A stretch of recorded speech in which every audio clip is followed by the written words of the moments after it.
RTI Live News. Ask for right. మన్యం పార్వతీపురం జిల్లా సాలూరు నియోజకవర్గం పాచిపెంట మండలం ఆజూరు గ్రామంలో సేంద్రియ వ్యవసాయం పేరిట తోటల పెంపకంపై అవగాహన కల్పించడం జరిగింది.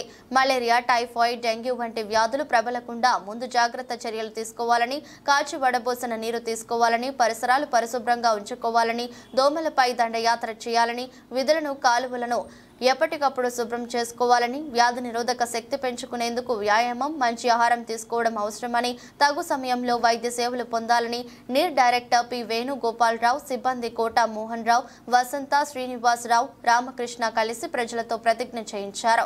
RTI live news journalist Santosh Kumar Panigrahi ఒక ప్రకటన విడుదల చేశారు.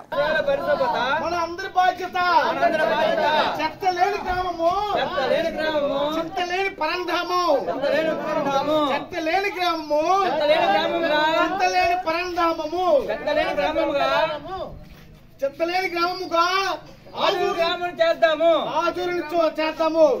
ఆరు బయట మూత్ర విసర్జన ఒక సామాజిక దురాచారము, పరిశుభ్రత ప్రతి ఒక్కరి బాధ్యత.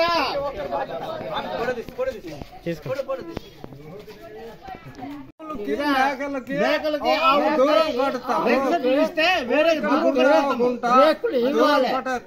రేకులు ఇస్తే బాగుంటది. మేకలకి గొడ్డులకి సాలాలు లేకుండా తడిసిపోతున్నది.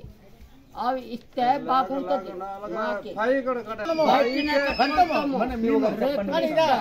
ఊరి మధ్య పైన కట్టుకుంటాము. రేకులు ఇస్తే గొడ్డులు మేము రాటలు చేసుకొని ఈ విషయం నేను జిల్లా కలెక్టర్ గారు, ఐటీపీఓ గారు దృష్టిలో పెట్టి తెలియజేస్తాను. తెలియజేసిన తర్వాత తప్పనిసరిగా లెటర్ పెడతాను. ఓకే, వస్తుంది.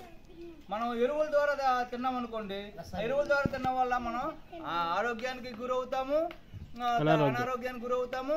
రెండోది ఏంటంటే మనకి తగినంత గిట్టుబడి రాదు, ఎక్కువ పెట్టుబడి పెట్టవచ్చు.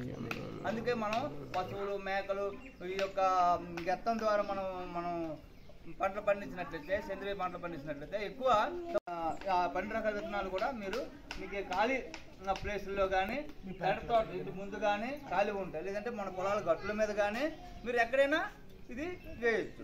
వేసినట్లయితే మీకు తగ్గట్టుగా మంచి ఆరోగ్యకరంగా ఉంటుంది. మీరు కూడా అమ్ముకోవచ్చు కూడా. అది ఈ విత్తనాలు అంత ఫ్రీ అన్నమాట. ఫ్రీగా ఉచితంగా 580 రూపాయలు